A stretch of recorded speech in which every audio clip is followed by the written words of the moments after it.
అన్ని శాఖలను ప్రక్షాళన చేస్తామని ఏపీ సీఎం చంద్రబాబు అన్నారు. 5 ఏళ్ల పాలనలో భూ రికార్డులను వైసీపీ నేతలు మార్చారని మండిపడ్డారు.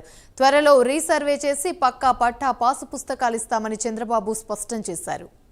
గవర్నమెంట్ లో కూడా ఆర్టీజీఎస్ తరపున టెక్నాలజీ అంతా కూడా ఇచ్చేసి వేరియస్ సర్వేసే కాకుండా ఫీడ్బ్యాక్ తీసుకుని మెరుగైన సేవలు ఒక సుపరిపాలన ద్వారా ఏ విధంగా అందించాలో అన్ని అందిస్తాం.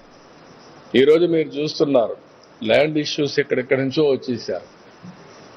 5 సంవత్సరాల పెండింగ్ ఉండే ఇష్యూస్ చూస్తా ఉంటే కొన్ని వేల మంది వచ్చేస్తున్నారు ఎక్కడికి పోయినా. అంటే దీన్ని పరిష్కారం చేయాలి.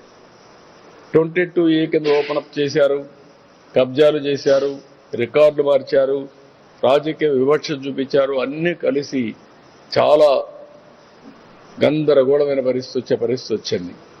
ఇది నాకు ఒక 4-5 నెలలు పడుతుంది. రెవెన్యూ సదస్సులు అయిపోతున్నాయి, రికార్డు ఎస్టాబ్లిష్ చేస్తున్నాం, సర్వేలు చేశారు, సర్వేలు మళ్ళా తప్పులు చేశారు, మళ్ళా రీసర్వే చేయాలి. ఇవన్నీ చేసి పక్కా పట్టాదారు పాస్ పుస్తకాలు ఇచ్చి, ఒకవేళ కొన్ని అసైన్మెంట్ ల్యాండ్స్ కొంతమంది పట్టాలు కావాలని అడుగుతున్నారు, బీకేటీ పట్టాలు, అవి కూడా ఏం చేయాలో ఆలోచించి అన్నీ కూడా పరిష్కారం చేస్తాం. అంటే వీటికన్నిటి కొంత సమయం పడుతుంది. వ్యవస్థ విధ్వంసం అయింది, సమస్యలు ఉన్నాయి. 1 by 1 పరిష్కారం చేసుకొని వస్తున్నాం. ఇది నేను పెట్టినటువంటి వ్యవస్థ బాగా సక్సెస్ అయితే దీన్ని నేను అన్ని నియోజకవర్గాలకు రిప్లికేట్ చేసే పరిస్థితి వస్తుంది. గవర్నమెంట్